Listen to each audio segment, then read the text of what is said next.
Okay, welcome back to Easygoing Defense I think it's Easygoing uh, Defense Territory Defense by Artemis and Clord. And we review episode number 3. Excuse me. We're discussing episodes 7 through 9 of the series. Also, with these episodes, I'm completely caught up. Yep, completely caught up.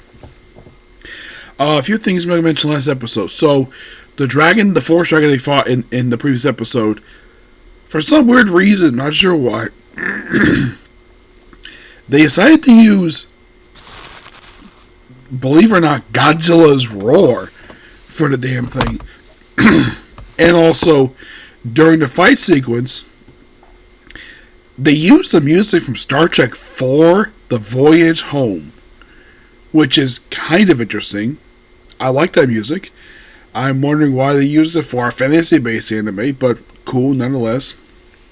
Also, in the case of the mer people in this one, they build, basically Van builds a rest stop for them. Yeah, he builds a rest stop for them, and it comes to play in episode 9.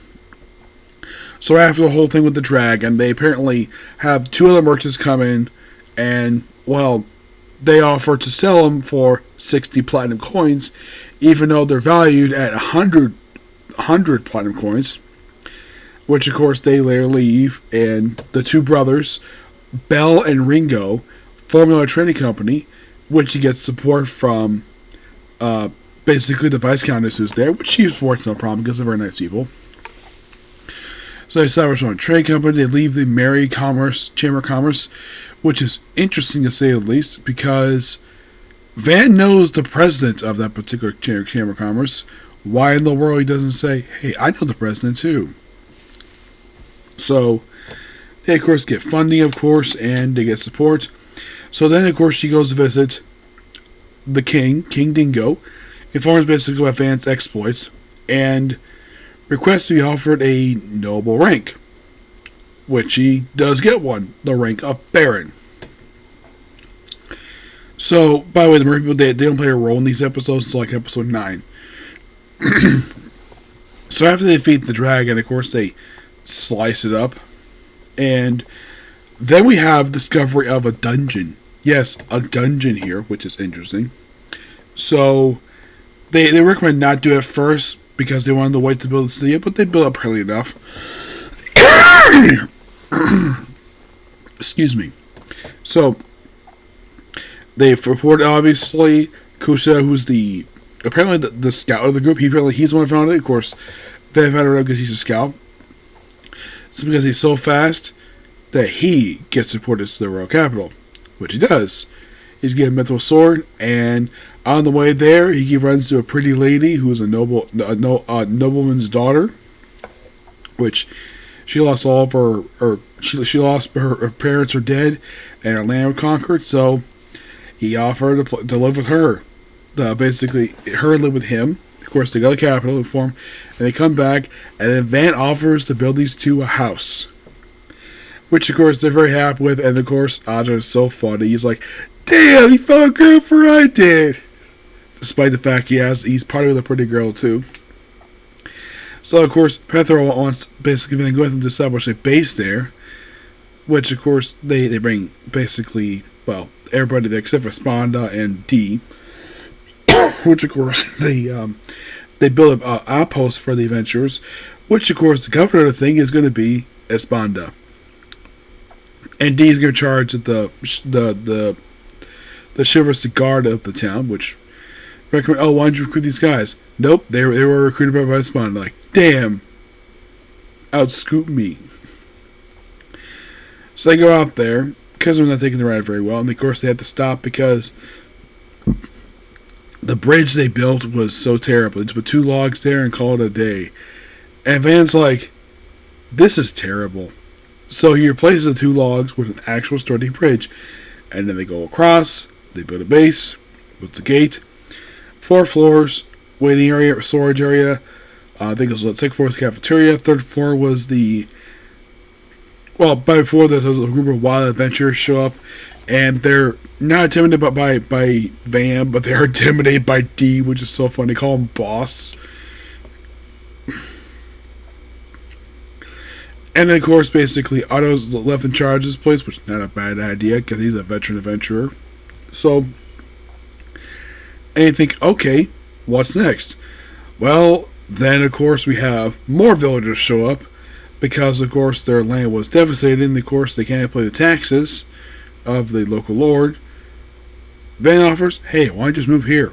We have plenty of room. And of course, he does reshape the town, give proper roads. The house he redesigned to, his house, remains dead center of his mansion, of course.